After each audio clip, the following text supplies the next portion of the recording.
6 मार्च 2026 की शाम को हार्दिक की अपनी ट्विन सिस्टर हिमशिका के साथ हीटेड आर्ग्यूमेंट हो जाती।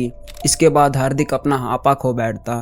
फिर वो पीछे से चाकू उठा के अपनी ही बहन की गर्दन पे वार कर देता। इस वक्त हिमशिका को कुछ समझ नहीं आता। वो बस अपनी जान बचा के घर में इधर से उधर भागती है, पर हार्दिक के घर पे खून सवार हो चुका था।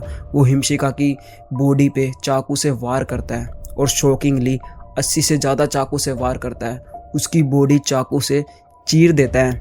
उसके शरीर पे एक भी हिस्सा ऐसा नहीं बचाता जहाँ हार्दिक ने चाकू से हमला नहीं किया हो। लिटरली उसकी बॉडी खून से लथपथ हो गई थी और पूरे घर में भी खून ही खून था, जिस कारण हिमशिका की ऑन द स्पॉट डेथ हो जाती है। अपनी बहन का बेरहमी से मर्डर करने के बाद हार्दिक अपनी माँ को जॉब से लेने जाता है। इस वक्त उसका फेस एकदम रिलैक्स्ड था, एकदम नॉर्मल लग रहा था। उसको देख के ऐसा लग ही नहीं रहा था कि इस राक्षस ने कुछ देर पहले अपनी ही बहन का मर्डर किया हो। यहाँ तक कि वो अपनी माँ को ये तक बोलता है कि जल्दी घर चलो, आपके लिए एक सरप्राइज़ है।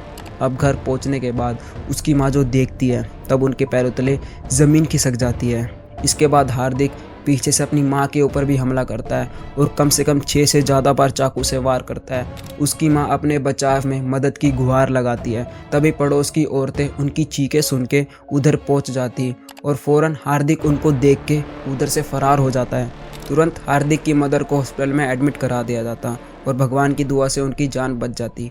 पर सवाल तो ये है कि हार्दिक ने ये सब कुछ क्यों किया था, क्योंकि कुछ टाइम पहले वो एक मुस्लिम लड़की से मिला था जिससे वो प्यार कर बैठा और उससे शादी भी करना चाहता था।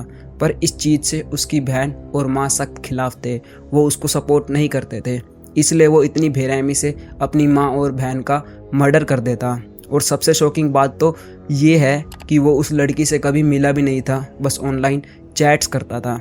इसके बाद मुरादाबाद पुलिस हार्दिक को 24 घंटे के अंदर अरेस्ट कर लेती और यहाँ तक कि उसकी दिमागी हालत भी ठीक नहीं है, वो अनस्टेबल है। उसको जेल में डॉक्टर्स की निगरानी में रखा हुआ है और इस स्टेटमेंट से भी पता चलता है कि उसकी दिमागी हालत ठीक नहीं है। क्योंकि जब पुलिस उससे ये पूछती है कि तो अपनी माँ को क्यों मारना चाहता था, तब वो बोलता है कि मैं तो पकड़े जाने वाला था, तो इसके बाद मेरी माँ का क्या होगा, उनका ध्यान कौन रखेगा, इसलिए मैं उनको मारना चाहता था। अभी के लिए केस यहीं समाप्त होता है। इस केस के ऊपर आपका क्या ओपिनियन है, कमेंट में ज़रूर बताना और ऐसी ट्रू क्राइम वीडियोस के लिए इस चैनल को सब्सक्राइब कर लो।